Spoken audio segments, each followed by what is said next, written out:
T हार्व एकर कहते हैं कि मैंने दुनिया की तमाम पुस्तकें पढ़ी, तमाम टेप सुन डाले और हर सेमिनार में गया।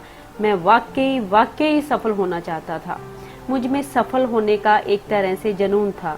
हालांकि मैं यह नहीं जानता था कि मैं सचमुच क्या चाहता हूँ। क्या ये धन की चाहत थी, स्वतंत्रता की चाहत थी, कुछ हासिल करने का एहसास था, या अपने माता पिता के सामने यह साबित करने की तमन्ना थी कि मैं भी कुछ कर सकता हूँ। चाहे जो हो, 20 साल की उम्र के बाद मैंने कई अलग अलग बिजनेस शुरू किए। हर बिजनेस की दौलत के सपनों के साथ शुरुआत होती थी, लेकिन परिस्थितियां और परिणाम बद से बदतर होते जा रहे थे। जी तोड़ मेहनत करने के बाद भी मैं कंगाल ही बना हुआ था। मैंने मुनाफा नाम की चीज के बारे में सुना तो था, लेकिन यह मुझे कभी दिखी नहीं थी। उस वक्त मैं सोचा करता था कि काश मुझे सही बिजनेस मिल जाए, सही घोड़ा पहचान में आ जाए तो मैं कामयाब हो जाऊंगा। लेकिन मैं गलत था। कोई चीज काम नहीं कर रही थी, कम से कम मेरे लिए तो नहीं। और उस वाक्य के आखिरी हिस्से ने आखिरकार मुझे भीतर तक हिला दिया। मैं सोचने लगा कि मैं जिस बिजनेस में था उसमें काफी लोग सफल हो रहे थे, फिर मैं क्यों नहीं हो रहा। श्रीमान क्षमतावान की हालत खराब क्यों थी। इसलिए मैंने गंभीरता से चिंतन किया। मैंने अपनी असली धारणाओं की जांच की और यह पाया कि हालांकि मैं कहता जरूर था कि मैं सचमुच अमीर बनना चाहता हूँ, लेकिन इसे लेकर मेरे मन में कुछ चिंताएं थी जिनकी जड़ें बहुत गहरी थी। मैं दरअसल बहुत डरा हुआ था इस बात से कि मैं असफल हो सकता हूँ, या इससे भी बुरी बात यह है कि सफल होने के बाद अपनी सारी दौलत गंवा दूंगा, जिससे मैं सचमुच मूर्ख साबित हो जाऊंगा। इसी असमंजस के दौरान किस्मत की बात देखिए कि उसी मोड़ पर डैडी के एक बहुत ही अमीर दोस्त ने मुझे कुछ सलाह दी। वे मेरे माता पिता के घर लड़कों के साथ ताश खेलने आए थे और उन्होंने गुजरते समय मुझे देख लिया। मुझे लगता है कि डैडी ने मेरे दुख भरे जीवन के बारे में उनसे शिकायत की थी, क्योंकि मुझे देखते समय उनकी आंखों में एक सहानुभूति दिख रही थी। उन्होंने कहा, हार्व, मेरी शुरुआत भी वैसी ही थी जैसी कि तुम्हारी है, पूरी तरह तबाही। बहुत बढ़िया, मैंने सोचा। इससे मुझे बहुत बेहतर महसूस हुआ। उन्होंने आगे कहा, लेकिन फिर मुझे कुछ सलाह मिली जिसने मेरी जिंदगी बदल दी, और मैं तुम्हें भी वही सलाह देना चाहूंगा। उन्होंने कहा, हार्व, अगर तुम अपनी इच्छा के अनुसार सफल नहीं हो पा रहे हो तो इसका मतलब सिर्फ यह है कि कोई ऐसी चीज है जो तुम नहीं जानते हो। उस वक्त मैं बहुत ढीठ युवक था, इसीलिए मैं सोचता था कि मैं हर चीज के बारे में जानता हूँ, लेकिन अफसोस मेरा बैंक अकाउंट तो कुछ और ही कह रहा था। तो आखिरकार मैं सुनने लगा। उन्होंने आगे कहा, क्या तुम जानते हो कि ज्यादातर अमीर लोग काफी हद तक एक जैसे तरीके से सोचते हैं।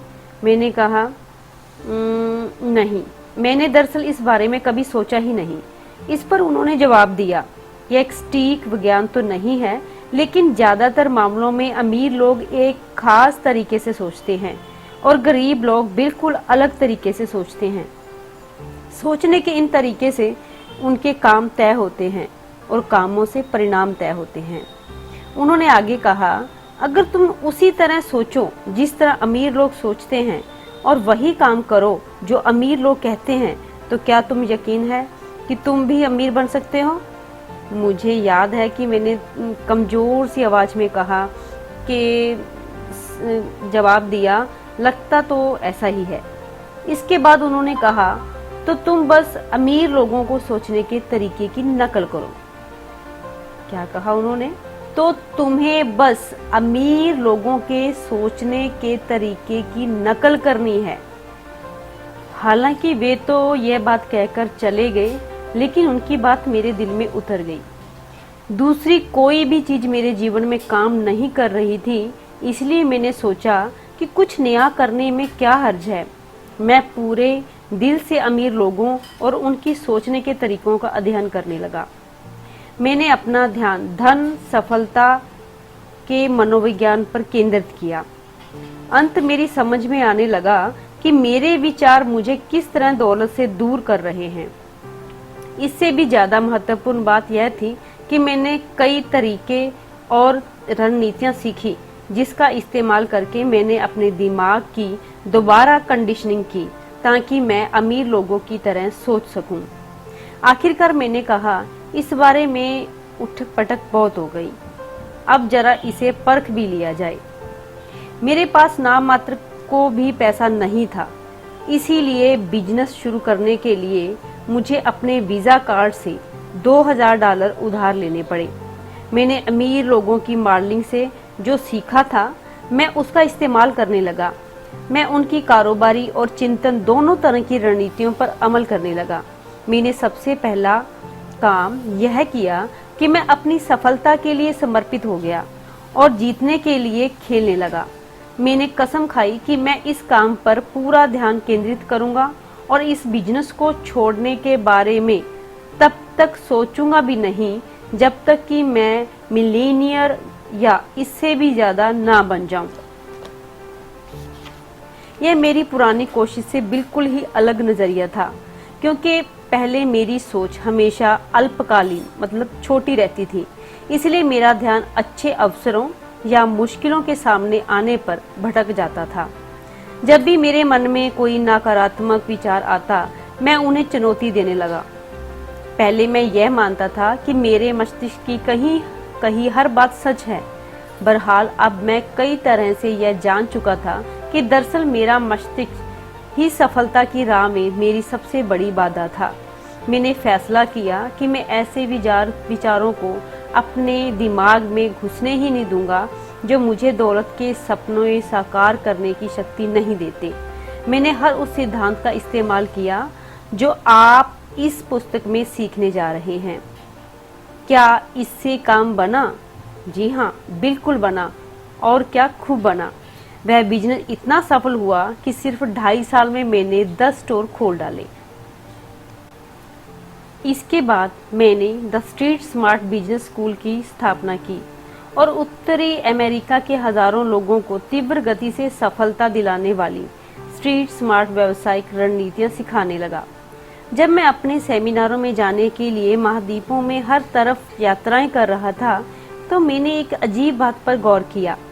2 लोग एक ही कमरे में पास पास बैठकर बिल्कुल एक समान सिद्धांत और रणनीतियां सीख सकते हैं, लेकिन उनमें से एक उनका इस्तेमाल कर रॉकेट की तरह सफलता के आकाश में पहुंच जाएगा। आपको क्या लगता है उसके ठीक पास बैठे व्यक्ति के साथ क्या होगा? जवाब है, ज्यादा कुछ नहीं। तब मेरे सामने यह स्पष्ट हो गया कि भले ही आपके पास दुनिया के सबसे महान औजार ज्ञान हो, लेकिन अगर आपके टूल बॉक्स यानी दिमाग में छोटा सा भी छेद है तो आप समस्या में हैं। फिर क्या था, मैंने धन और सफलता के अंदरूनी खेल पर एक कार्यक्रम तैयार किया जिसका नाम है मिलेनियर माइंड इंटेंसिव। जब मैंने अंदरूनी खेल यानी टूल बॉक्स और बाहरी खेल यानी के औजारों से मिला दिया तो लगभग हर व्यक्ति के परिणाम आसमान छूने लगे। इस पुस्तक में आप यही सब सीखने वाले हैं। पैसे के अंदरूनी खेल में इतने माहिर कैसे बने ताकि आप दौलत बनाने के खेल में जीत सके, यानी दौलतमंद बनने के लिए दौलतमंद सोच कैसे पैदा की जाए। हमारे मिलेनियर माइंड इंटेंसिव सेमिनार की शुरुआत में ही मैं सहभागियों से पूछता हूँ, आप में से कितने लोग यहाँ सीखने आए हैं? क्योंकि जैसा लेखक जॉर्ज बिलिंग्स ने कहा था, हम जो नहीं जानते हैं वह हमें सफल होने से नहीं रोकता। गौर से सुनिए, हम जो नहीं जानते हैं वह हमें सफल होने से नहीं रोकता है। इसकी बजाय हम जो जानते हैं वह अगर गलत हो तो हमारी सबसे बड़ी बाधा होती है। यह पुस्तक सीखने के बारे में उतनी नहीं है जितनी कि भुलाने के बारे में है। आपके लिए यह जान लेना अनिवार्य है कि सोचने और काम करने के आपके पुराने तरीके आपको ठीक वहां तक ले आए हैं जहां आप इस वक्त हैं। अगर आप वाकई अमीर हैं, सुखी हैं, तो बहुत अच्छी बात है। लेकिन अगर आप नहीं हैं, तो मैं आपसे ऐसी कुछ संभावनाओं पर विचार करने का आग्रह करता हूँ जो आपके टूल बॉक्स यानी दिमाग में सही तरीके से फिट नहीं हो रही हो सकता है कि आप वर्तमान में उन विचारों को सही या अपने लिए उचित मानते हो, लेकिन शायद वो सही ना हो। हालांकि मैं सुझाव देता हूँ कि आप मेरे एक भी शब्द पर भरोसा मत करना और चाहता हूँ कि आप अपने जीवन में इस अवधारणाओं को परखें। लेकिन मैं आपसे इतना जरूर कहता हूँ कि आप इस पुस्तक के विचारों पर भरोसा करें, इसलिए नहीं क्योंकि आप मुझे व्यक्तिगत रूप से जानते हैं, बल्कि इसलिए क्योंकि हजारों लोगों ने इस पुस्तक में बताए गए सिद्धांतों पर चलकर अपनी जिंदगी बदल डाली है।